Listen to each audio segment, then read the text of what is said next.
Hello everyone, welcome to Eklavya Snatak. आज मैं आप सभी को public administration in India semester 1 से जो आपका सब्जेक्ट है इसके मोस्ट इंपॉर्टेंट क्वेश्चन आंसर्स की वन शॉट करवाने वाला हूं हिंदी मीडियम में। सेमेस्टर 1 का आपका ये सब्जेक्ट है DU S O L N C web. सभी के लिए वीडियो हेल्पफुल रहने वाली है और अपना फीडबैक भाई ज़रूर दिया करो कमेंट बॉक्स में। और फ्री PDF नोट्स डाउनलोड करने के लिए आप हमारा टेलीग्राम ग्रुप ज्वाइन कर लेना। एकलव्य स्नातक 1 यूज़र नेम है और PDF आपको सारी मिल जाएंगी। लेटेस्ट अपडेट्स जो भी वीडियोस हम बनाएंगे उनके लिंक्स आपको यहाँ पे प्रोवाइड करवा दिए जाएंगे। और अगर कोई क्वेरी होती है तो इंस्टाग्राम अकाउंट पे आप हमें मैसेज कर सकते हैं। Eklavya study point user name है। तो आज का जो हमारा सबसे पहला क्वेश्चन है, पहला प्रश्न है, वो है बजट के महत्व पर चर्चा करें और भारत में बजट प्रक्रिया के मुख्य चरणों को समझाएं। तो बजट की इम्पोर्टेंस क्या होती है, जो हमारा बजट बनता है और भारत में जब बजट बनता है तो उस बजट की पूरी प्रक्रिया क्या होती है, ये आपको इसमें बताना है। तो देखो भाई, ध्यान से समझते हैं कि आखिर इसमें है क्या। तो बजट क्या है भाई? बजट सरकार का सबसे महत्वपूर्ण वित्तीय दस्तावेज होता है। एक फाइनेंशियल डॉक्यूमेंट है बजट। और इसमें क्या होता है, आने वाला जो अगला हमारा फाइनेंशियल ईयर होता है 1 अप्रैल से 31 मार्च तक, इसके लिए सरकार का जो भी इनकम होगी, उसकी जो आय है और जो भी सरकार का एक्सपेंडिचर यानी कि खर्च है, उसकी पूरी प्लान, पूरी क्या योजना है वो बताई जाएगी। इसी को बजट कहा जाता है। तो भारत में केंद्रीय बजट जो है वो वित्त मंत्रालय है, जो हमारा फाइनेंस मिनिस्ट्री होती है, ठीक है, वो जारी करता है, तैयार करता है, पूरा बजट बनाता है। और संसद के अंदर, लोकसभा में जो वित्त मंत्री है वो इस बजट को पेश करता है। यहाँ तक क्लियर है?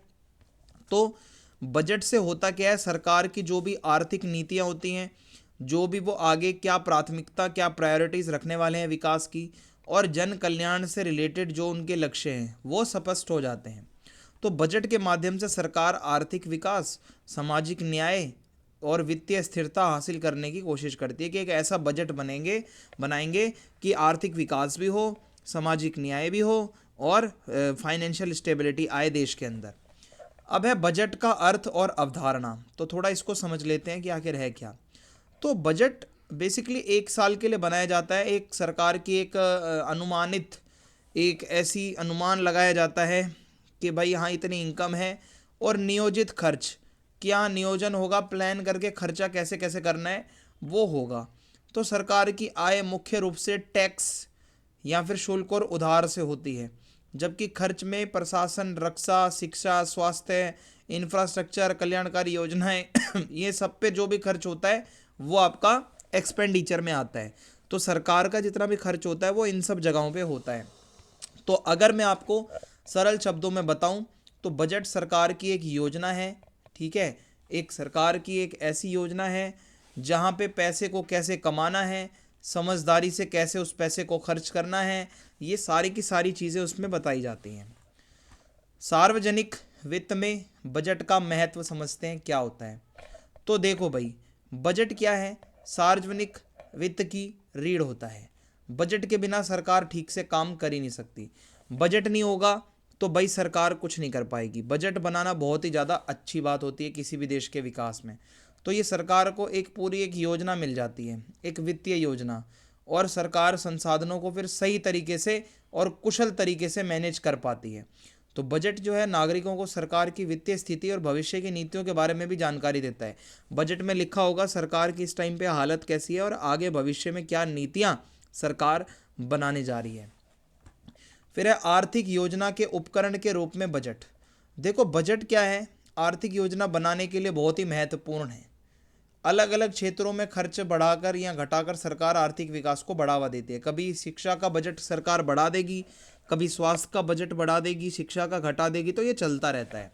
उदाहरण के लिए इंफ्रास्ट्रक्चर पर अधिक खर्च करने से बेहतर सड़कें, रेलवे और उद्योग विकसित होते हैं, ठीक है। अगर आप अच्छा इंफ्रास्ट्रक्चर पे पैसा लगाओगे तो सड़कें, रेलवे और फैक्ट्रियों का विकास होगा, जिससे लोगों को रोजगार मिलेगा, जिससे हमारी ही अर्थव्यवस्था मजबूत होगी। बजट और आर्थिक असमानताओं में कमी। तो बजट का एक प्रमुख उद्देश्य है आर्थिक असमानताओं को कम करना। बजट ऐसा हो जो अमीर गरीब का फासला है वो कम हो जाए। और सरकार प्रगतिशील कर प्रणाली का उपयोग करती है। एक ऐसा कर का सिस्टम हो, टैक्स का सिस्टम, जिसमें अधिक आय वाले जो लोग हैं उन पे ज़्यादा टैक्स लगाया जाए और गरीब और होगा क्या कि गरीब व कमज़ोर वर्गों पर खर्च बढ़ाया जाता है, अधिक कर लगाया जाता है, यानी कि ज़्यादा टैक्स वसूला जाता है जिसकी इनकम ज़्यादा है। सब्सिडी, मुफ्त शिक्षा, स्वास्थ्य की योजनाएं, ग्रामीण विकास के कार्यक्रम अमीर और गरीब के बीच की खाई को कम करने में मदद करते हैं। तो ये जो इनकम का गैप आ जाता है इसको कम करने के लिए सब्सिडी दी जाती है सरकार द्वारा, मुफ्त शिक्षा दी जाती है, मुफ्त स्वास्थ्य सुविधाएं दी जाती हैं। सामाजिक कल्याण के साधन के रूप में बजट, तो बजट जो है वो गरीबी हटाने में, रोजगार बढ़ाने में, महिला एवं बाल विकास में, वृद्धावस्था पेंशन देने में, स्वास्थ्य योजनाएं जैसे सामाजिक कल्याण कार्यक्रमों को समर्थन करता है। आपका बजट अच्छा होगा, मिस प्रोनाउंस हो गया, अगर आपका बजट सही होगा ना तो आप सारी चीज़ें अच्छे से ये कल्याणकारी कार्य कर पाओगे अपनी जनता के लिए। तो ये कार्यक्रम नागरिकों के जीवन स्तर को भी अच्छा बनाते हैं, समावेशी विकास होता है, इंक्लूसिव डेवलपमेंट, जहाँ सभी को आप साथ लेके चलते हो।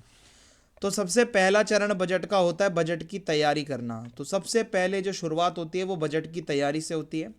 हर सरकारी विभाग अपनी एक इनकम बताता है अप्रॉक्सीमेट, और खर्च का विवरण तैयार करके वित्त मंत्रालय को भेजता है। वित्त मंत्रालय भाई इन सभी अनुमानों को बहुत ध्यान से जांचता है, परखता है, जो बदलाव करने हैं वो बदलाव करता है, और उसके बाद एक फॉर्मेट तैयार होता है ड्राफ्ट, जो अंतिम होता है, जो फाइनल होता है। फिर उसके बाद दूसरा चरण आता है। दूसरे चरण में संसद में क्या होता है, बजट को पेश किया जाता है। तो जो वित्त मंत्री होगा वो बजट को लोकसभा में पेश करेगा, और आमतौर पर 1 फरवरी को ये बजट पेश किया जाता है। बजट के 2 भाग होते हैं, एक होता है सामान्य बजट, ठीक है, बजट को 2 भागों में पेश किया जाता है, जहां आय और व्यय के ऊपर डिस्कशन होता है, कितनी इनकम है, कितना एक्सपेंडिचर है। और फिर वित्त विधेयक आता है, कर से जुड़े जो भी प्रस्ताव होते हैं वो डिस्कस किए जाते हैं। इस चरण में संसद और जनता को सरकार की वित्तीय योजनाओं की पूरी जानकारी मिलती है, सरकार किधर कितना पैसा लगा रही है। तीसरा चरण है बजट पर चर्चा और मतदान। तो बजट के पेश होने के बाद संसद के जो सदस्य होते हैं एमपी, वो विस्तार पूर्वक एक चर्चा करते हैं। अलग अलग मंत्रालयों की अनुदान मांगों यानी कि डिमांड फॉर ग्रांट्स की जांच की जाती है, क्या क्या है, और लोकसभा में इन पे फिर वोटिंग होती है। लोकसभा की मंजूरी मिल जाने के बाद ही सरकार पैसा खर्च कर सकती है। तो ये क्या है, बेसिकली एक सार्वजनिक जो आपका वित्त है वो कहीं ना कहीं एक लोकतांत्रिक उसका कंट्रोल है, ये नहीं है मनमर्जी से सरकार कुछ भी खर्च कहीं भी कर रही है। फिर उसके बाद चौथा चरण आता है बजट को लागू करने का, क्रियान्वयन का ये स्टेप होता है। तो जब संसद से मंजूरी मिल जाती है तो बजट को लागू किया जाता है, और सरकारी विभाग जो होते हैं वो स्वीकृत बजट के अनुसार धन खर्च करते हैं। जो उनके लिए बजट अप्रूव हुआ होता है उसी के अकॉर्डिंगली फिर वो अपना पैसा खर्च करते हैं। तो वित्त मंत्रालय धन जारी करता है और यह सुनिश्चित करता है कि खर्च जो है वो जो एक डिसाइडेड लिमिट है उसके अंडर में हो, और जिसके उद्देश्य के लिए बजट लिया जा रहा है वो उद्देश्य को ध्यान में रखते हुए खर्चा किया जाए। फिर पांचवा चरण होता है बजट का लेखा परीक्षण और मूल्यांकन। तो अंतिम चरण में क्या होता है, मूल्यांकन किया जाता है। भारत के नियंत्रक एवं महालेखा परीक्षक सीएजी सरकारी खातों की जांच करते हैं, यानी कि इसका काम है जांच पड़ताल करना। इससे ये सुनिश्चित होगा कि सरकारी धन का उपयोग कानूनी, कुशल और ईमानदारी के साथ किया जा रहा है या नहीं। तो लेखा परीक्षण रिपोर्ट जो है वो संसद में पेश की जाती है, सीएजी की रिपोर्ट, कि हाँ भाई जो जो बजट की बातें हुई थी, इतना इधर लगेगा उतना उधर लगेगा, वो लग रहा है या नहीं लग रहा। तो एक ट्रांसपेरेंसी बढ़ती है भाई, पारदर्शिता बढ़ती है इससे। तो आई होप यहाँ तक आपको समझ में आ गया होगा। अगला प्रश्न है हमारा, औपनिवेशिक विरासत के संदर्भ में भारत में सिविल सेवाओं के विकास पर चर्चा कीजिए। तो ये आपकी सिविल सेवाएं जो हैं ये अक्सर ये एक प्रश्न पूछा जाता है आपके पेपर में। तो चलिए देखते हैं। सिविल सेवाएं भाई किसी भी देश की स्थायी प्रशासनिक व्यवस्था होती है, एक ऐसा प्रशासन जो कभी बदलेगा नहीं, जो एक बार अगर किसी ने एग्ज़ाम क्लियर कर दिया तो वो हमेशा फिर वो बैठा रहेगा अपनी उस पद पे। तो भारत में वर्तमान में सिविल सेवा प्रणाली का विकास बहुत लंबे समय में हुआ है, ये नहीं एकदम से यूपीएससी वगैरह आ गया। विशेष रूप से ब्रिटिश काल था जब औपनिवेशिक शासन था, तो ब्रिटिश सरकार ने भारत पर कुशलतापूर्वक शासन करने के लिए एक सेंट्रलाइज्ड और ऑर्गेनाइज्ड जो है एडमिनिस्ट्रेशन का सिस्टम बनाने की सोची थी, शुरुआत करी थी। आज़ादी के बाद भारत ने इस सिस्टम को अपनाया और एक लोकतांत्रिक और कल्याणकारी राज्य की आवश्यकताओं के अनुसार इसमें जो बदलाव करने थे वो करे। और इस प्रकार भारत की जो अंदर आज सिविल सेवाएं हम देखते हैं, आईएएस, आईपीएस, आईएफएस, तो वो कहीं ना कहीं अंग्रेजों से जुड़ा हुआ है, उसका जो इसका कनेक्शन है। औपनिवेशिक काल से पहले भारत की प्रशासनिक व्यवस्था, तो ब्रिटिश शासन से पहले भारत में मौर्य साम्राज्य, गुप्त साम्राज्य, मुगल और अलग अलग क्षेत्रीय राज्यों के अधीन भी एक सुव्यवस्थित प्रशासनिक प्रणालियां होती थी। अधिकारियों की नियुक्ति राजा करता था, आपको पता है, और प्रशासन मुख्य रूप से निष्ठा, वंशानुगत व्यवस्था और व्यक्तिगत विश्वास पर आधारित होता था। कोई ऐसी सिस्टम नहीं था एग्ज़ाम का, यानी कि पूरे देश में एक समान प्रणाली नहीं थी परमानेंट। फिर ईस्ट इंडिया कंपनी के अधीन क्या हुआ, भारत में जो आज मॉडर्न सिविल सेवा के सिस्टम है वो ईस्ट इंडिया कंपनी के साथ जुड़ा हुआ है। शुरू शुरू में कंपनी के अधिकारी ये लोग व्यापारी थे, लेकिन धीरे धीरे वो यहाँ के प्रशासक बन गए। फिर नियुक्तियाँ हुई सिफारिश और पक्षपात के आधार पर। फिर भ्रष्टाचार होता था और भाई कार्य कुशल लोग नहीं होते थे और कार्य सही से होता नहीं था। तो ऐसे में प्रशासनिक सुधारों की बहुत ज़्यादा ज़रूरत थी अगर आप सिफारिशों से लगवा रहे हो। फिर कॉर्नवालिस का सुधार का एक यहाँ पे जिक्र होता है। लॉर्ड कॉर्नवालिस को भारत में सिविल सेवाओं का जनक कहा जाता है, फादर ऑफ सिविल सर्विसेज। उन्होंने कहा कि देखो, एक फिक्स सैलरी और जो योग्यता होती है ना, वो करके उस चेक एकदम अच्छे से, उसके बाद पदोन्नति और न्यायिक तथा राजस्व कार्यों के पृथक्करण जैसे महत्वपूर्ण सुधार किए गए। कैसे किसका प्रमोशन होगा, जितनी उसकी योग्यता, सैलरी कितनी मिलेगी जितनी उसकी योग्यता, ठीक है। इस तरीके से ये सब काम किया गया। इससे क्या हुआ, एक प्रोफेशनलिज्म आया, एक डिसिप्लिन आया सिविल सर्विसेज के अंदर। 1853 का चार्टर अधिनियम और प्रतियोगी परीक्षाओं की शुरुआत। तो 1853 में चार्टर अधिनियम एक बहुत ही बड़ा पड़ाव था। इसके तहत सिविल सेवा में भर्ती के लिए एक खुली प्रतियोगी परीक्षाओं की शुरुआत की गई, यानी कि सिविल सर्विसेज का एग्ज़ाम। और इसका उद्देश्य था कि जो एग्ज़ाम क्लियर करेगा, योग्यता के आधार पर योग्य अधिकारियों को ही जो है सेलेक्ट किया जाएगा। हालांकि ये परीक्षाएं इंग्लैंड में होती थी शुरू शुरू में, ठीक है, सिविल सर्विसेज की, जिससे भारतीयों की भागीदारी बहुत कम रहती थी, बहुत कम लोग वहाँ तक पहुँच पाते थे। फिर है भारतीय सिविल सेवा, ब्रिटिश शासन का स्टील फ्रेम। यानी भारतीय सिविल सेवा, जिसको आईसीएस कहा जाता था, इंडियन सिविल सर्विसेज, भारत में ब्रिटिश प्रशासन की रीढ़ बन गई। जो आईसीएस अधिकारी होते थे उनके पास राजस्व, कानून व्यवस्था, सामान्य प्रशासन जैसे पद होते थे। और ये सेवा कुशल और अनुशासित तो थी, लेकिन मुख्य रूप से ब्रिटिश हितों की सेवा करती थी। अंग्रेज अपने फ़ायदे के लिए लोगों की इंटेलिजेंस का यूज़ करते थे और इसमें भी भारतीयों की भागीदारी बहुत कम थी। फिर है सिविल सेवाओं का क्रमिक भारतीयकरण। फिर क्या है, राष्ट्रीय आंदोलन का दबाव बढ़ा तो ब्रिटिश सरकार ने सिविल सेवाओं के भारतीयकरण की प्रक्रिया शुरू करी। जैसे एचिसन आयोग 1886 और इस्लिंगटन आयोग 1917 ने सिविल सेवाओं में भारतीयों की भागीदारी बढ़ाने की बात रखी। धीरे धीरे अधिक भारतीयों की भर्ती होने लगी, हालांकि भेदभाव अभी भी पूरी तरीके से ख़त्म नहीं हुआ। फिर है भारत सरकार अधिनियमों का प्रभाव। 1919 और 1935 के भारत सरकार का जो अधिनियम आया था, उसमें प्रशासन में भारतीयों की भागीदारी को बढ़ाने की बात की गई और बढ़ाया गया। फिर क्या हुआ, रीजनल लेवल पे जो प्रांतीय स्वायत्ता होती है वो भी बढ़ाई गई और भारतीयों को अच्छे खासे पद पर काम करने का मौका मिला, उन्होंने काम करना शुरू भी किया।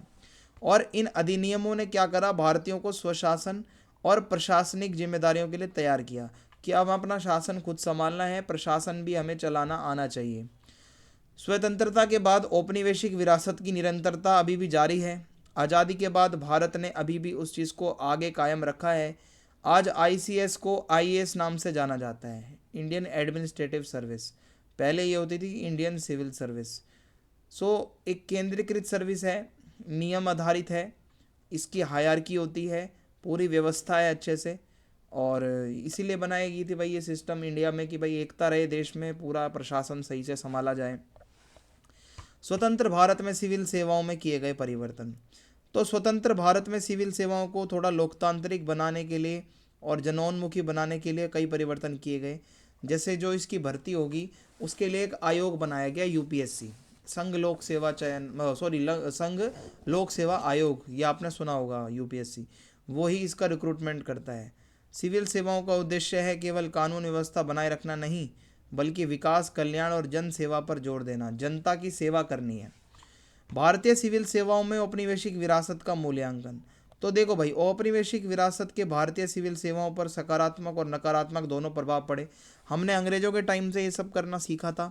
तो सकारात्मक रूप से देखें तो एडमिनिस्ट्रेशन, इससे परमानेंट होने से एक कंटिन्यूटी रहती है। भाई दक्ष लोग आ पाते हैं, अच्छे जो ट्रेंड लोग हैं, पढ़े लिखे लोग हैं, एक अनुशासन रहता है। नकारात्मक रूप से देखें तो इससे नौकरशाही, कठोरता, लाल फीताशाही, यानी कि भाई जो है रिश्वतखोरी करना, काम ना करना, जनता के बड़े बड़े लोगों को ही सिर्फ इसमें वो करना, ज़्यादा अपने को बहुत बड़ा समझ लेना, ये बहुत होता है भारत के अंदर। ठीक है, तो लगातार इसमें सुधार होता आ रहा है और कोशिश की जाती है भाई ये चीज़ें ना ही हो तो ज़्यादा सही रहेगा। अगला प्रश्न है हमारा, 73वें और 74वें संवैधानिक संशोधन ने भारत के अंदर लोकतांत्रिक विकेंद्रीकरण को कैसे जो है मजबूत किया है। तो 73वां और 74वां जो आपका संवैधानिक संशोधन है, यहाँ से भी आपका प्रश्न बन सकता है। तो देखो, लोकतांत्रिक विकेंद्रीकरण का मतलब होता है केंद्र और राज्य सरकार के बीच सत्ता का हस्तांतरण जो है स्थानीय स्वशासन संस्थाओं को करना, यानी कि राज्य सरकार और केंद्र सरकार दोनों शक्तियां बांट रही है।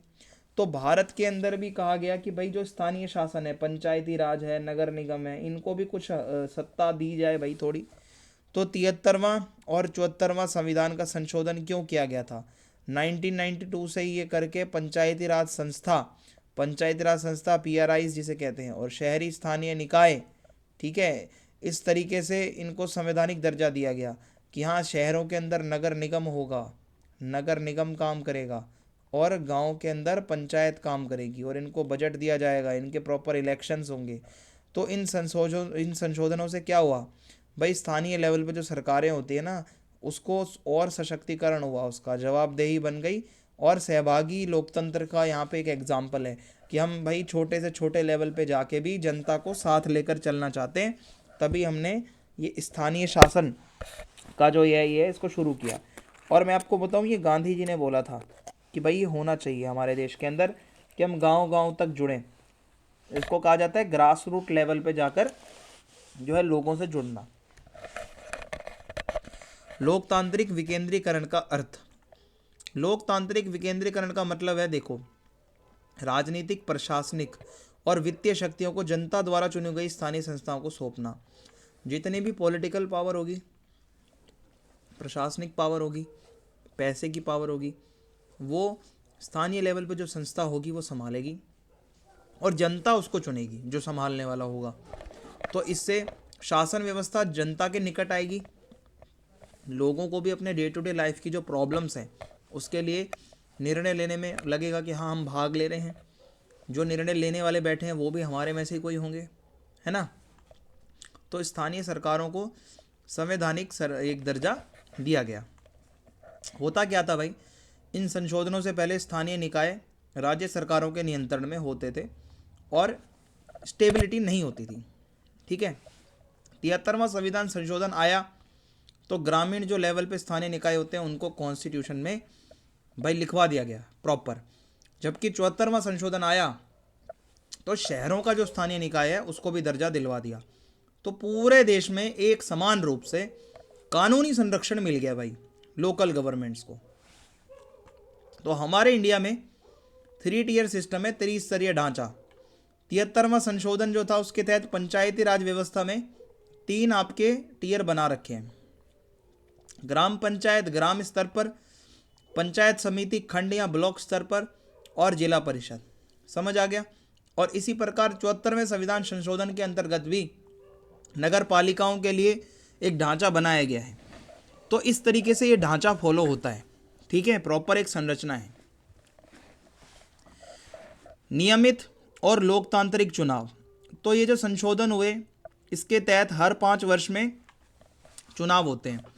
नगर निगम के चुनाव होते हैं, आपने सुने होंगे, निगम पार्षद चुना जाता है, ठीक है, शहरों के अंदर। गाँव में सरपंच के चुनाव होते हैं, पंचायत के। स्वतंत्र और निष्पक्ष चुनाव होते हैं, इसके लिए राज्य निर्वाचन आयोग होता है, स्टेट इलेक्शन कमीशन, वो इस चीज़ को मॉनिटर करता है। और इससे स्थानीय सरकारों के अंदर एक निरंतरता बनी रहती है, जमीनी स्तर पर भी लोकतंत्र मजबूत होता है। आरक्षण की भी सुविधा है। संशोधनों की एक सबसे महत्वपूर्ण विशेषता ये रही कि बहुत सारे वर्गों के लिए सीटों को आरक्षित किया गया। एससी यानी अनुसूचित जातियाँ, एसटी यानी कि अनुसूचित जनजातियाँ, महिलाएं कम से कम 33%, जो कई राज्यों में बढ़ाकर 50% का भी रिजर्वेशन दिया जा रहा है। तो इस व्यवस्था ने क्या कराया, समावेशी लोकतंत्र को बढ़ावा दिया है, और समाज का जो कमज़ोर वर्ग है वो भी सशक्त हुआ है। शक्तियों और कार्यों का हस्तांतरण। ये जो संविधान संशोधन है, इसके तहत 11वीं अनुसूची, 73वां संशोधन और 12वीं अनुसूची, 74वां संशोधन इसमें जोड़ी गई, जिसमें सब्जेक्ट्स हैं, कुछ टॉपिक्स हैं, किस पे काम करना है, क्या वो विषय होंगे जो कि स्थानीय सरकारों को जिस पे काम करना होगा। तो इन विषयों में शिक्षा, स्वास्थ्य, स्वच्छता, ग्रामीण विकास, शहरी नियोजन, ये सारी चीज़ें आती हैं। इन पे इनको पूरा राइट है कि आप अपना काम कर सकते हो। स्थानीय निकायों का वित्तीय सशक्तिकरण अगर हम देखें तो विकेंद्रीकरण तभी कामयाब है जब पैसा भी मिलेगा।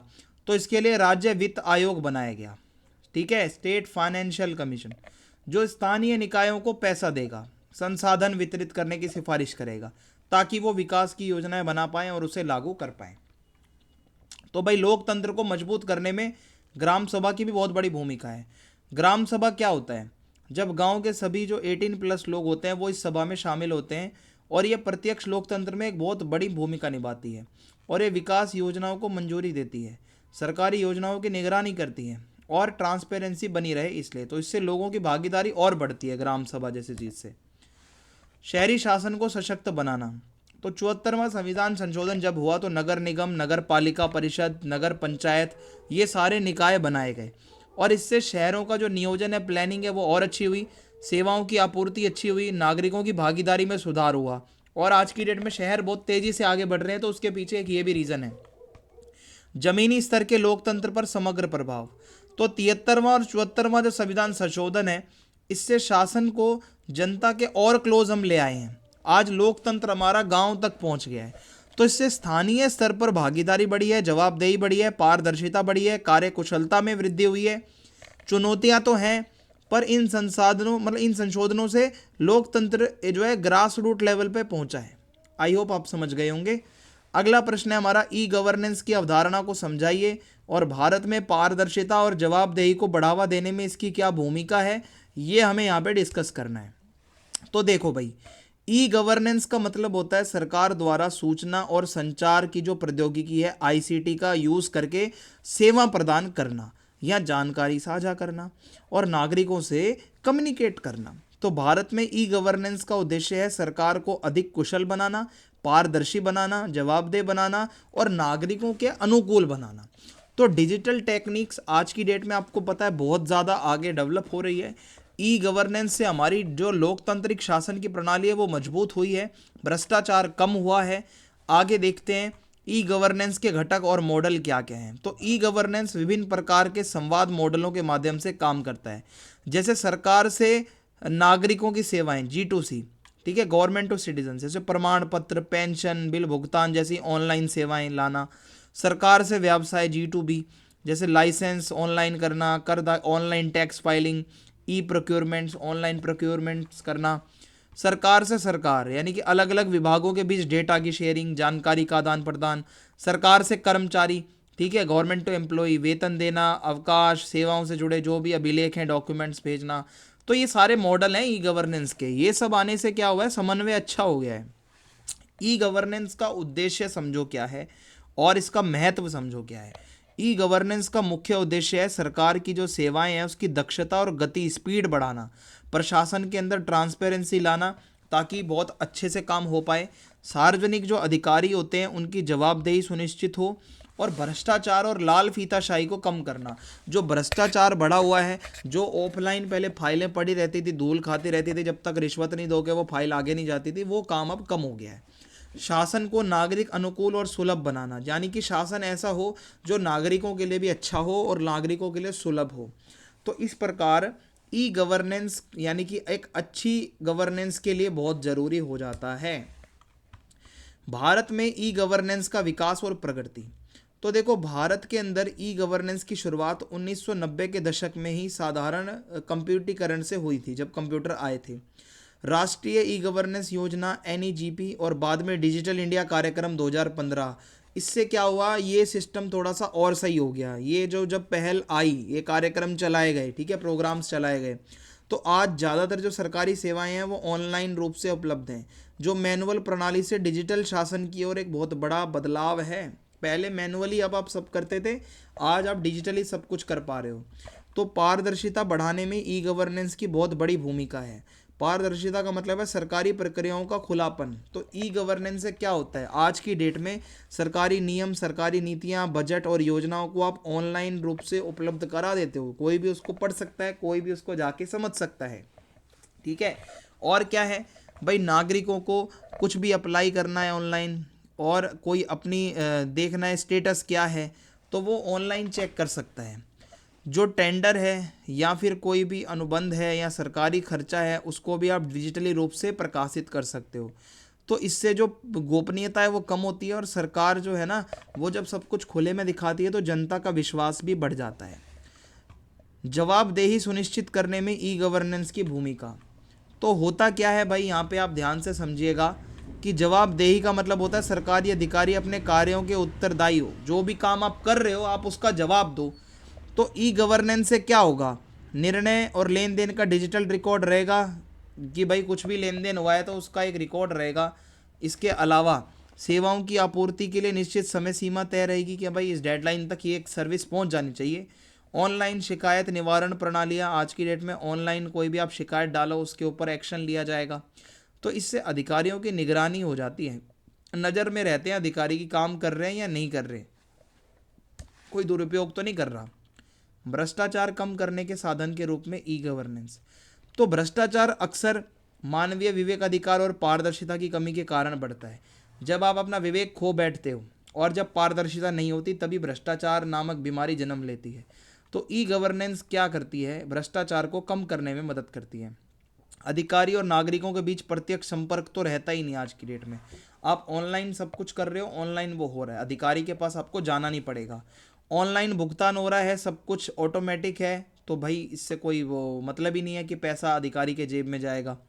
लेन देन को ट्रेसेबल और ऑडिट योग्य बनाना, जो भी लेन देन हो रहा है उसका ऑडिट होगा, सब रिपोर्ट आ जाएगी। तो रिश्वतखोरी बंद हो गई है लगभग, पक्षपात की संभावनाएं भी बहुत ही कम हो गई हैं। ई गवर्नेंस के माध्यम से नागरिक सहभागिता और सशक्तिकरण। तो देखो ई गवर्नेंस से क्या हुआ है, शिकायत और सुझाव देने के लिए ऑनलाइन एक प्लेटफॉर्म मिल जाता है भाई जनता को। सूचना और सेवाओं तक आपकी ऑनलाइन आज की डेट में पहुंच हो गई है। पोर्टल और मोबाइल ऐप्स के माध्यम से नागरिक भी भाई और ज़्यादा जुड़ गए हैं सरकार से। तो इससे नागरिक केवल सेवाओं के उपभोक्ता नहीं है वो, बल्कि इस पूरे प्रक्रिया में एक भागीदार बन गए हैं, एक काइंड ऑफ। फिर है भारत में प्रमुख ई गवर्नेंस की कुछ इनिशिएटिव्स हैं। ठीक है, जैसे डिजिटल इंडिया मिशन, डिजिटल अवसंरचना और ऑनलाइन सेवाओं का विस्तार करने के लिए मिशन लाया गया। आधार, नागरिकों के लिए एक विशिष्ट डिजिटल पहचान। उमंग ऐप, सरकारी सेवाओं के लिए एक प्लेटफॉर्म।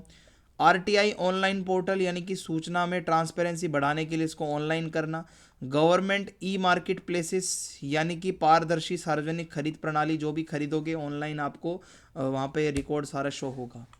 भारत में ई गवर्नेंस की चुनौतियां और आगे का रास्ता। तो देखो, प्रगति के बावजूद भी भारत के अंदर कई चुनौतियां आई हैं। जैसे ग्रामीण और शहरी क्षेत्रों के बीच एक खाई बढ़ती जा रही है, डिजिटल खाई। डिजिटल साक्षरता का निम्न स्तर, यानी कि आज भी लोगों को डिजिटल नॉलेज उस लेवल की नहीं है। साइबर सुरक्षा और डेटा गोपनीयता से जुड़ी बहुत चिंताएं हैं। साइबर अटैक हो जाता है, कभी कभी प्राइवेसी डेटा हमारा लीक हो जाता है। तकनीकी, टेक्नोलॉजिकल और अवसंरचना इंफ्रास्ट्रक्चर रिलेटेड कुछ सीमाएं आज भी हैं। तो इसको मजबूत करने के लिए भारत को डिजिटल समावेशन, क्षमता निर्माण और मजबूत डेटा हमारा सेफ रहे, इसके ऊपर ध्यान देना होगा, तब तो ये कोई काम की चीज़ रहेगी। आगे बढ़ते हैं। प्रशासन में पारदर्शिता और जवाबदेही सुनिश्चित करने के लिए लोकपाल कितना प्रभावी तंत्र रहा है, ये आपसे पूछा जा रहा है। तो चलिए देखते हैं। तो इसमें है भाई, सार्वजनिक प्रशासन में भ्रष्टाचार लोकतंत्र को कमज़ोर करता है। यानी कि अगर जितना ज़्यादा भ्रष्टाचार किसी देश में होगा तो वो लोकतंत्र के लिए उतना ही खतरनाक है, और सरकार से जनता का विश्वास उठ जाता है अगर ज़्यादा भ्रष्टाचार चलेगा तो ऐसे में इस समस्या से निपटने के लिए भारत में एक स्वतंत्र भ्रष्टाचार रोधी संस्था के रूप में लोकपाल की स्थापना की गई। अब है क्या भाई, लोकपाल की अवधारणा पर कई दशकों तक चर्चा होती रही, डिस्कशंस हुए, डिबेट हुए, जिसके बाद लोकपाल और लोकायुक्त अधिनियम 2013 को पास किया गया। अब हुआ क्या भाई, लोकपाल का उद्देश्य था सार्वजनिक अधिकारियों के खिलाफ भ्रष्टाचार के मामलों की जांच करके सार्वजनिक प्रशासन में पारदर्शिता बढ़ाना, जवाबदेही बढ़ाना और ईमानदारी सुरक्षित करना। कोई भी सरकारी अधिकारी भ्रष्टाचार ना करने पाए, इसके ऊपर कड़ा से कड़ा कंट्रोल बनाना, ये बेसिकली इसका मेन मकसद था। अब इसका अर्थ समझाता हूँ, लोकपाल का मतलब क्या होता है, इस अवधारणा में क्या कहा जाता है। तो लोकपाल एक स्वतंत्र वैधानिक संस्था है जो प्रधानमंत्री, मंत्री और संसद के जो सदस्य होंगे, एमपी और वरिष्ठ जो सिविल सर्वेंट्स होंगे, उनके सहित कई सारे सार्वजनिक सेवक होंगे, उनके खिलाफ भ्रष्टाचार के अगर कोई आरोप होंगे, चाहे पीएम पे हो, चाहे मंत्री पे हो, चाहे एमपी पे हो, किसी पे भी कोई आरोप लगा है तो उसके ऊपर एक बहुत ही गहन जांच की जाएगी। और ये राष्ट्रीय स्तर पर लोकपाल यानी कि ओम्बड्समैन के रूप में कार्य करती है, ताकि सत्ता में बैठे लोगों को उनको जवाबदेह बना जा सके कि भाई कोई गलत काम करोगे तो तकड़ी जांच बैठ जाएगी आपके खिलाफ। अब लोकपाल का उद्देश्य समझो क्या है। तो लोकपाल के प्रमुख उद्देश्य हैं भ्रष्टाचार को रोकना, कंट्रोल करना, प्रशासन के अंदर भाई पारदर्शिता को बढ़ाना, सार्वजनिक अधिकारियों की जवाबदेही रहे, शासन व्यवस्था में जनता का विश्वास बना रहे, भ्रष्टाचार के मामलों की फटाफट जांच हो स्पीड से। और ये उद्देश्य इसीलिए है, इसके मेन उद्देश्य कि एक जिम्मेदार शासन, एक लक्ष्य है हमारा, शासन को जिम्मेदार और स्वच्छ साफ सुथरा बनाना है। लोकपाल की संरचना और संरचना विन्यास।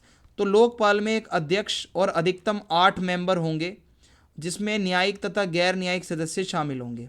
कम से कम 50% जो मेंबर होंगे वो न्यायिक पृष्ठभूमि से होने चाहिए, जिनको भाई लॉ का बैकग्राउंड रहा है जिनका। 50% सदस्य जो है वो SC ST और OBC से, और जो माइनॉरिटी से और महिलाओं से होंगे। तो ये एक पूरा एक ऐसा इनका स्ट्रक्चर है जहाँ विविधता भी है और निष्पक्ष रूप से ये काम करेगा। लोकपाल का क्या, इसकी शक्तियां और क्या कार्य होंगे। तो सबसे पहले तो जो भी भ्रष्टाचार से रिलेटेड कोई शिकायत आएगी उसकी जांच होगी। प्रारंभिक जांच और पूर्ण जांच के आदेश दिए जाएंगे। शुरुआती जांच होगी, उसके बाद कंप्लीट जांच होगी। CBI जैसी जांच एजेंसियों का यूज़ करके पूरी निगरानी रखवाई जाएगी। अभियोजन यानी प्रोसिक्यूशन और अनुशासनात्मक कार्यवाही की सिफारिश होगी। अगर जरूरत पड़ने पर कोर्ट तक ले जाना पड़े तो उस आरोपी को लेके जाया जाएगा भाई, अगर किसी ने गलत काम किया है। तो ये शक्तियां लोकपाल को सिद्धांतिक रूप से एक मजबूत एक संस्थान बनाती हैं। पारदर्शिता को बढ़ावा देने में लोकपाल की भूमिका। तो देखो, पारदर्शिता को कैसे प्रोत्साहित करता है ये। हाई लेवल पर जो भ्रष्टाचार के मामले हैं भाई, उसकी जांच होगी। सार्वजनिक अधिकारियों से संपत्ति और देनदारियों का खुलासा करवाया जाएगा। क्या आपका लेन देन रहा है, कितनी संपत्ति आपने एक्वायर कर रखी है। जो छिपा हुआ भ्रष्टाचार का मामला है वो पब्लिकली सबके सामने लाना। तो सत्ता का दुरुपयोग नहीं होगा, ईमानदारी से शासन चलेगा। जवाबदेही सुनिश्चित करने में लोकपाल की क्या भूमिका है। तो लोकपाल कैसे मजबूत करेगा भाई, उच्च पदों पर जो बैठे अधिकारी हैं वो जवाबदेह रहेंगे, निष्पक्ष और स्वतंत्र जांच होगी, भ्रष्ट आचरण के खिलाफ, ठीक है, ये अगर कोई भ्रष्ट आचरण है तो उस पर एक्शन लिया जाएगा, अधिकारियों को जिम्मेदार ठहराया जाएगा। और इससे जो शक्तिशाली व्यक्तियों को मिलने वाली दंड मुक्ति की संस्कृति है ना, कि कोई गलत कर रहा है, बड़ा आदमी है तो वो गलत कर सकता है, इस चीज़ पे रोक लगेगी। अब तक उपलब्धियां क्या रही हैं। एक स्वतंत्र भ्रष्टाचार रोधी संस्था की स्थापना, जवाबदेही के प्रति जनता को जगाने में इसका बहुत रोल है। बड़े बड़े अधिकारियों के खिलाफ जांच की शुरुआत। हालांकि इसकी उपलब्धियां इतनी ज़्यादा नहीं है, फिर भी थोड़ा बहुत तो इसने कुछ किया ही है। तो इसकी कुछ सीमाएं और चुनौतियां हैं, ठीक है। जैसे सदस्यों की नियुक्ति में बहुत देरी होती है, पर्याप्त स्टाफ नहीं है, प्रॉपर कोई इंफ्रास्ट्रक्चर नहीं है इनके पास, जांच के लिए दूसरी एजेंसियों पर ही निर्भर रहते हैं, और ज़्यादा मामले इन्होंने सॉल्व करे नहीं हैं। तो ऐसे में व्यवहार में लोकपाल कितना प्रभावशाली है, इस पे अभी भी सवालिया निशान उठते हैं। वैश्विक लोकपाल संस्थाओं से तुलना अगर हम करें तो स्वीडन के अंदर ओम्बुड्समैन या हांगकांग के ICAC जैसी संस्थाओं की तुलना में लोकपाल अब तक परिणाम देने में अपेक्षाकृत धीमा है। हांगकांग से या स्वीडन से कंपेयर करोगे, वहाँ की संस्थाएं बहुत फास्ट हैं रिजल्ट देने में। तो वैश्विक स्टैंडर्ड्स तक तो अभी तक नहीं हम पहुँच पाए हैं, उसके लिए बहुत ज़रूरत है कि सरकार भी इसमें कुछ मदद करे, ठीक है। लोकपाल की प्रभावशीलता का समग्र मूल्यांकन कुछ ऐसा है कि भाई लोकपाल के पास पारदर्शिता और जवाबदेही सुनिश्चित करने का कानूनी अधिकार तो है, लेकिन इसका वास्तविक प्रदर्शन अभी सीमित है, अभी इतना इसने कुछ किया नहीं है। यानी कि यद्यपि इसका प्रतीकात्मक महत्व तो बहुत ज़्यादा है, फिर भी प्रक्रियात्मक देरी है, अभी भी संस्था में कमजोरियां बहुत सारी हैं, इसलिए ये उतना प्रभावी नहीं है। सामाजिक कल्याण एक साधन के रूप में भोजन सुरक्षा का अधिकार, फूड सिक्योरिटी राइट, और शिक्षा के अधिकार को आपको यहाँ पे थोड़ा सा एनालाइज करना है। आपसे दोनों पूछे जा सकते हैं या दोनों को मिक्स करके या अलग अलग भी आ सकता है। तो चलिए देखते हैं। देखो, सामाजिक कल्याण का उद्देश्य है भाई सभी नागरिकों को एक मिनिमम जो एक जीवन का स्तर है यार वो तो सबको मिलना ही चाहिए। तो भारत के अंदर खाद्य सुरक्षा का अधिकार है और शिक्षा का भी अधिकार दिया जाता है, जो कि सामाजिक न्याय के लिए और मानव विकास के लिए बहुत ज़रूरी है। ठीक है, क्योंकि देखो खाना नहीं मिलेगा तो यार वो समाज में लोग कैसे जिएंगे। राष्ट्रीय खाद्य सुरक्षा अधिनियम 2013, शिक्षा का अधिकार अधिनियम 2009, इसके माध्यम से भोजन और प्राथमिक शिक्षा तक हर किसी को कानूनी पहुंच हो, खाना सबको मिले, खाना खाने से कोई वंचित ना रहे। हालांकि दोनों ही योजनाओं ने सामाजिक कल्याण में महत्वपूर्ण योगदान दिया है, पर आज भी इसको इम्प्लीमेंट करने में कुछ समस्याएं आ रही हैं। सामाजिक कल्याण अधिकारों का अर्थ और अवधारणा। तो देखो, सामाजिक कल्याण अधिकारों का उद्देश्य है भोजन, जो भी ये अधिकार दिए जाते हैं भाई, भोजन सबको मिले, शिक्षा, स्वास्थ्य, आवास, ये कुछ बुनियादी चीज़ें हैं, हमारी ज़रूरतें हैं, जो कि हम चाहते हैं कि भाई इतना तो सरकार हमारे लिए कर ही दे कि एटलीस्ट ये सब तो हमें मिल ही जाना चाहिए। ये अधिकार गरीबी, असमानता और सामाजिक बहिष्कार को कम करने का प्रयास करते हैं। जब आपको खाने का अधिकार मिलेगा, आपको शिक्षा का अधिकार मिलेगा, तो गरीबी भी दूर होगी, भेदभाव भी दूर होगा। तो खाद्य सुरक्षा का जो अधिकार है और शिक्षा का अधिकार है, ये सकारात्मक अधिकारों के उदाहरण हैं। ये पॉजिटिविटी लाते हैं, यानी कि ये जिम्मेदारी है राज्य की कि जनता को अच्छी शिक्षा प्रोवाइड करवाए, जनता को अच्छी सेवाएं उपलब्ध करवाए। खाद्य सुरक्षा का अधिकार, उद्देश्य और प्रावधान। तो देखो भाई, NFSA यानी राष्ट्रीय खाद्य सुरक्षा अधिनियम 2013 का उद्देश्य था जो गरीब लोग हैं उनको भोजन देना, ताकि उनके पोषण में विकास हो। तो सार्वजनिक वितरण प्रणाली, जिसको PDS कहते हैं, पब्लिक डिस्ट्रीब्यूशन सिस्टम, जो आप राशन की दुकानों पर जाते हो, इसके माध्यम से बहुत कम रेट पे आपको खाद्यान्न उपलब्ध करवाया जाता है, चाहे चावल हो चाहे गेहूँ हो। बच्चे, गर्भवती महिलाएं और स्तनपान कराने वाली माताओं को पोषण सहायता प्रदान करने की कोशिश की जाती है। देश के लगभग 2/3 आबादी को इसके अंतर्गत कवर करने का उद्देश्य है। ठीक है, क्योंकि कुपोषण और भूख जैसी समस्याएं भारत में ना रहें, इसके लिए ये आया था। शिक्षा का अधिकार क्या था? देखो, बच्चों को भाई निःशुल्क शिक्षा मिले, जो अनिवार्य शिक्षा जो उनको मिलनी ही मिलनी चाहिए। 2009 के अंतर्गत कुछ गारंटियां दी गई कि 6 से 14 वर्ष की आयु के जो बच्चे हैं उनको निःशुल्क और अनिवार्य शिक्षा दी जाएगी। बच्चों के लिए पड़ोस का जो विद्यालय होगा सबसे क्लोज, वहाँ एडमिशन मिल जाएगा बच्चों को। विद्यालय के अंदर एक इंफ्रास्ट्रक्चर होगा, मिनिमम एक क्लासरूम होगा, उसमें डेस्क होंगे, जो शिक्षक होंगे वो योग्य होंगे। और निजी विद्यालयों में कमज़ोर वर्गों के लिए आरक्षण, यानी कि जो प्राइवेट स्कूल्स होते हैं वहाँ पे गरीब परिवारों के बच्चों के लिए कुछ सीट्स जो होती है वो रिजर्व्ड होती हैं। तो ये भी शिक्षा का अधिकार से ही जो है रिलेटेड है। तो बेसिकली प्राथमिक शिक्षा में बहुत ज़रूरी है सामाजिक समावेशन की शिक्षा हर तबके तक पहुँचे। सामाजिक कल्याण में खाद्य सुरक्षा के अधिकारों की क्या भूमिका है, इसको समझिए। तो देखो, खाद्य सुरक्षा के अधिकारों ने निम्नलिखित तरीकों से सामाजिक कल्याण को मजबूत किया है। सबसे पहले हमारे देश में भुखमरी, खाद्य असुरक्षा बहुत ज़्यादा थी, इसमें कमी आई क्योंकि लोग खाना नहीं खा पा रहे हैं, गरीबी में हैं, बहुत लोग आज भी मांग कर खा रहे हैं। तो ये बहुत बुरी चीज़ है। गरीब, महिलाएं और बच्चे, ये कुछ ऐसे कमज़ोर वर्ग हैं जिनको बहुत ज़्यादा ज़रूरी है कि एटलीस्ट खाना इन तक पहुँचे। आर्थिक संकट के समय सुरक्षा कवच प्रदान करना। ठीक है, तो मध्याह्न भोजन योजना जो मिड डे मील चलती है सरकारी स्कूलों में, है ना, खाना मिलता है, और आंगनवाड़ी सेवाएं हैं, ये ऐसी योजनाएं हैं जिससे कि पोषण का स्तर, जो बच्चे पढ़ें भी, बच्चों को सरकार खाना भी दे रही है। क्यों दे रही है? क्योंकि हमारे बच्चों का भला हो सके, सरकार इसीलिए तो खाना दे रही है भाई आपको। सामाजिक कल्याण में शिक्षा के अधिकार की क्या भूमिका है, इसको समझो। शिक्षा का अधिकार समाज का कल्याण कैसे करता है? देखो, विद्यालय के अंदर जब आपका नामांकन होगा तो उसमें क्या है, नामांकन बढ़ेंगे, साक्षरता दर बढ़ेगी उस क्षेत्र की, हमारे देश में पढ़े लिखे बच्चों की संख्या बढ़ेगी, बाल श्रम में कमी आएगी। जो बच्चों से मेहनत वाले काम कराए जाते हैं वो बच्चे अब थोड़ा पढ़ाई पे ध्यान देंगे। समावेशी शिक्षा का जब यहाँ पे बात करोगे तो भाई समाज में समानता रहेगी। ठीक है, समानता बढ़ेगी, शिक्षा से व्यक्ति सशक्त बनता है और गरीबों के दुष्चक्र को तोड़ने में, गरीबी आपकी टूटती है जब आप पढ़ोगे लिखोगे, आगे बढ़ोगे। क्रियान्वयन में प्राप्त उपलब्धियां, तो इन दोनों ही अधिकारों ने भाई, ये जो हमारे अधिकार है ना, बहुत सारी अचीवमेंट्स हैं, जैसे पीडीएस कवरेज का विस्तार, पब्लिक डिस्ट्रीब्यूशन सिस्टम ज़्यादा से ज़्यादा बढ़ेगा उतना गरीबों को अनाज मिलेगा। विद्यालय के नामांकन रजिस्ट्रेशन बढ़ेंगे तो ड्रॉप आउट दर है उसमें कमी आएगी। जो बच्चे बीच में छोड़ देते थे पढ़ाई, खाना नहीं मिल पाता था या कोई भी रीज़न होता था, वो उसमें कमी आएगी। कल्याणकारी अधिकारों के प्रति जागरूकता में बढ़ोतरी होगी कि हाँ भाई हमारे ये कुछ ऐसे अधिकार हैं जो हमारे कल्याण के लिए हैं, हमारे ही लिए हैं। वंचित वर्गों की पहुंच में सुधार होगा। तो ये सारी कुछ उपलब्धियां हैं जो बहुत सकारात्मक हैं। खाद्य सुरक्षा के अधिकार के क्रियान्वयन में कुछ चुनौतियां आई हैं। प्रगति तो हो रही है पर समस्याएं हैं, जैसे सार्वजनिक वितरण प्रणाली में लीकेज और भ्रष्टाचार बहुत ज़्यादा होता है।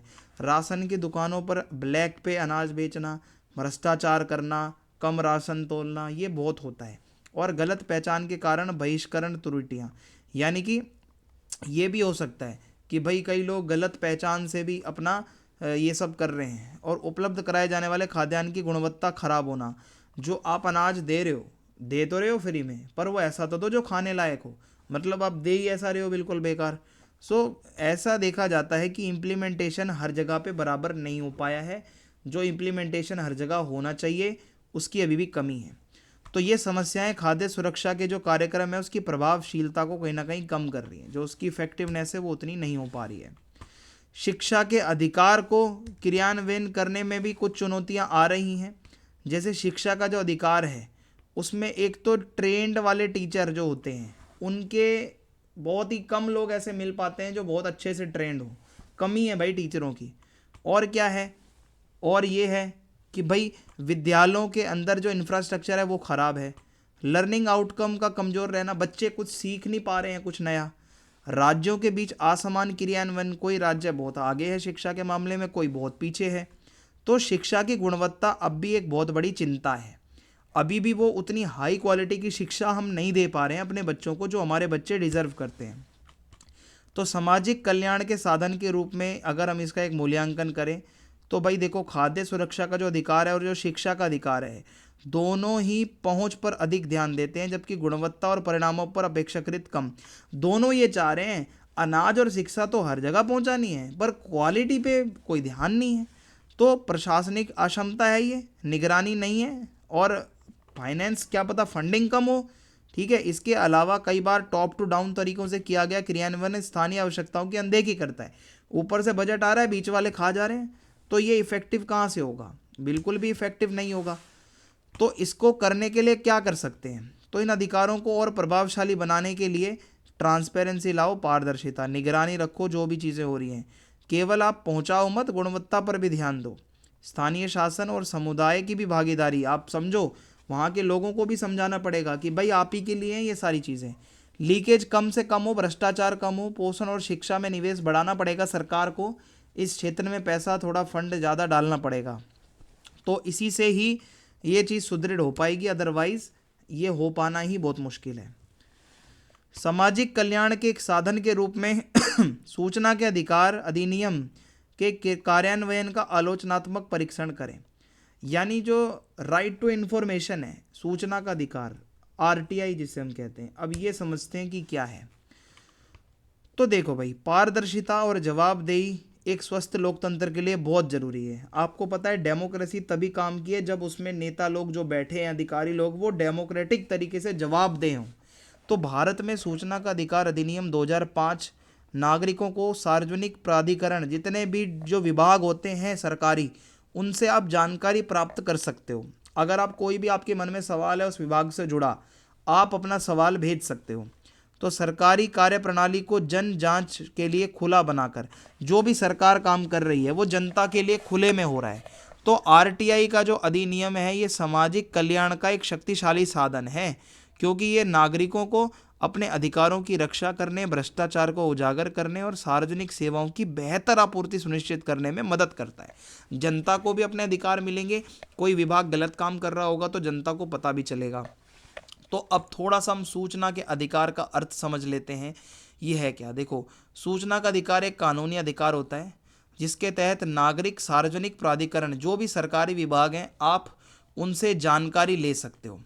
आरटीआई अधिनियम के अंतर्गत कोई भी नागरिक किसी भी सरकारी निर्णय कोई सरकारी दस्तावेज, अभिलेख या सरकारी काम से संबंधित कोई जानकारी पूछ सकता है। और यह अधिकार संविधान द्वारा प्रदत्त अभिव्यक्ति की स्वतंत्रता से जुड़ा हुआ है। यानी कि सरकार ने जो भी कुछ काम किया है आप पूछो, संविधान आपको अधिकार देता है। बेसिकली इसका उद्देश्य क्या है ये समझ लो। ये आरटीआई अधिनियम के उद्देश्य है कि सरकार की जो कार्य प्रणाली है, जो काम करने का तरीका है, उसमें ट्रांसपेरेंसी बढ़े भाई, पारदर्शिता बढ़े। आपको पता तो चले सरकार कितना पैसा कहाँ लगाती है। सार्वजनिक प्राधिकरणों की जवाबदेही सुनिश्चित करना, जो भी सरकारी विभाग होगा वो जवाबदेह होगा। सवाल जो आप डालोगे उसमें उसको उसका आंसर देना पड़ेगा, ये उसकी जवाबदेही सुनिश्चित है। भ्रष्टाचार कम होगा, सत्ता का दुरुपयोग कम होगा। जब आप एक एक चीज़ को वहाँ निकलवाओगे आरटीआई से, तो नागरिकों को सशक्त बनाना और लोकतंत्र को मजबूत करना, लोग जागरूक रहें, लोकतंत्र हमारा हेल्दी रहे, इसीलिए आरटीआई बनाया गया था एक्ट। तो इन्हीं उद्देश्यों के कारण आरटीआई अधिनियम को एक महत्वपूर्ण कल्याणकारी कानून माना जाता है। ये हमारे कल्याण के लिए ही कानून है। अब इसके कुछ प्रावधान बताता हूँ मैं आपको। आरटीआई के सूचना मांगने पर निर्धारित समय सीमा के भीतर उत्तर देना अनिवार्य है। 30 दिनों का टाइम, 30 दिनों के अंदर अंदर उत्तर देना पड़ेगा। प्रत्येक विभाग में लोक सूचना अधिकारी की नियुक्ति की जाती है। पब्लिक इन्फॉर्मेशन ऑफिसर होता है एक, ठीक है, लोक सूचना अधिकारी। वो जवाबदेह है, कुछ भी अगर हो रहा है तो वो उसका आंसर देगा अगर कोई सवाल आया है उसके विभाग से रिलेटेड। तो केंद्रीय सूचना आयोग भी बना होता है और राज्य सूचना आयोग भी होता है।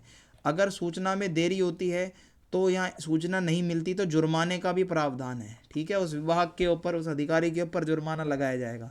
तो ये प्रावधान सूचना को भाई ज़्यादा से ज़्यादा नागरिकों तक पहुँचे, प्रभावी रूप से आसानी से सूचना पहुँचे, ये इसमें बहुत मदद करता है।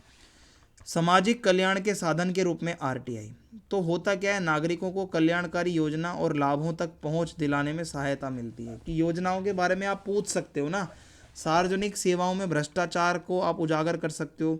पता चले किसी अधिकारी को, किसी विधायक को, किसी भी भाई एरिया के नेता को पैसा तो इतना मिला था, लगाया उसने कम है और बाकी गुड़प कर दिया अपनी जेब में।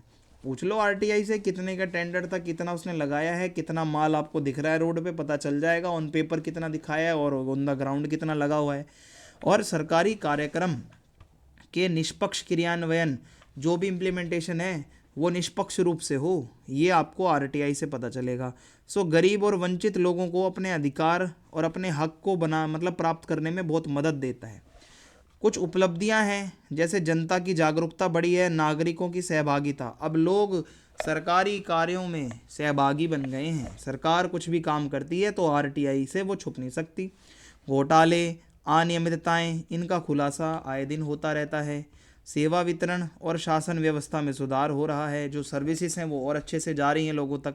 नागरिक समाज और मीडिया को सशक्त बनाना, मीडिया से भी आप छुप नहीं सकते, नागरिकों से भी आप छुप नहीं सकते।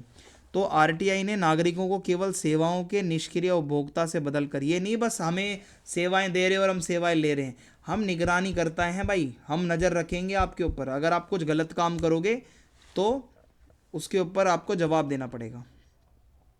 पारदर्शिता को सुदृढ़ करने में आरटीआई की भूमिका, तो आरटीआई ने निम्नलिखित तरीकों से कुछ यहाँ पे चीज़ें करी हैं। जैसे आधिकारिक अभिलेखों को सार्वजनिक जांच के लिए खोलना, जो ऑफिशियल डॉक्यूमेंट्स हैं वो पब्लिक कोई भी आके देख सकती है। सूचना के स्वप्रेरित प्रकटीकरण को बढ़ावा देना, यानी कि प्रोएक्टिव डिस्क्लोजर, आप सूचना दे सकते हो मांगे जाने पर, और ज़्यादा गोपनीयता ना हो, जनता अगर कुछ पूछ रही है तो उसको जवाब दो। तो इसके परिणाम स्वरूप पारदर्शिता अब अपवाद नहीं है बल्कि शासन की एक सामान्य प्रक्रिया है। आज की डेट में ट्रांसपेरेंसी होना बहुत मिनिमम, बेयर मिनिमम है। तो जवाबदेही सुनिश्चित करने में क्या भूमिका है, देखो, अधिकारी अपने जो भी निर्णय लेंगे उसके लिए वो उत्तरदायी हैं, उनको जवाब देना पड़ेगा। जानकारी उजागर होगी तो भाई दंड का भय रहेगा, भाई गलत काम करेंगे आरटीआई से कल को क्या पता कोई हमसे कुछ पूछ ले। तो सार्वजनिक प्रशासन में नैतिक आचरण इससे रहता है। हर किसी के मन में जब एक डर रहेगा तो वो नैतिकता के साथ काम करेगा। तो इसके परिणाम स्वरूप सार्वजनिक जो सेवक होगा, सरकारी अधिकारी, वो जिम्मेदारी के साथ, उत्तरदायित्व के साथ काम करेगा। कुछ चुनौतियां भी आई हैं आरटीआई से रिलेटेड, ठीक है, सफलताएं भी हैं।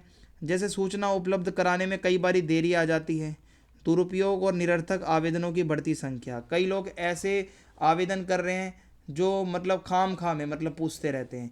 आरटीआई कार्यकर्ताओं को धमकियां और उत्पीड़न, ये भी हो जाता है। कभी कभी कोई कार्यकर्ता आरटीआई लगाता है तो उनको धमकियां भी आने लगती हैं। और दंडात्मक प्रावधानों का कमजोर क्रियान्वयन। वो दंड देना, अगर अधिकारी जवाब नहीं दे रहा है तो आज भी वो दंड देरी से दिया जाता है या नहीं दिया जाता, ये इसकी कमजोरी है। तो सशक्त बनाने के लिए हम इसमें क्या कर सकते हैं, देखो सूचना आयोगों की स्वतंत्रता होनी चाहिए भाई, हाँ स्वतंत्र रूप से काम करने दो। आरटीआई के जो कार्यकर्ता होते हैं, जो आरटीआई लगा रहे हैं, उनकी सुरक्षा का ध्यान रखा जाए। सूचना के स्वप्रेरित प्रकटीकरण को बढ़ावा देना, ज़्यादा से ज़्यादा सूचना लोगों के सामने रखी जाए, लोगों में जागरूकता फैलाई जाए, लोगों को ट्रेन किया जाए कि आरटीआई आप कैसे लगा सकते हो। आसान और त्वरित पहुंच के लिए डिजिटल प्लेटफॉर्म्स का उपयोग किया जा सकता है, फटाफट आप ऑनलाइन अप्लाई कर दो। इससे क्या है, सामाजिक कल्याण बहुत अच्छे से आप कर पाओगे। ठीक है, तो ये सारे क्वेश्चंस हैं जो आपके पेपर में अक्सर आते हैं। वीडियो पसंद है तो आप वीडियो को लाइक करें, वीडियो को शेयर करें, सब्सक्राइब करें चैनल को। जय हिंद, जय भारत।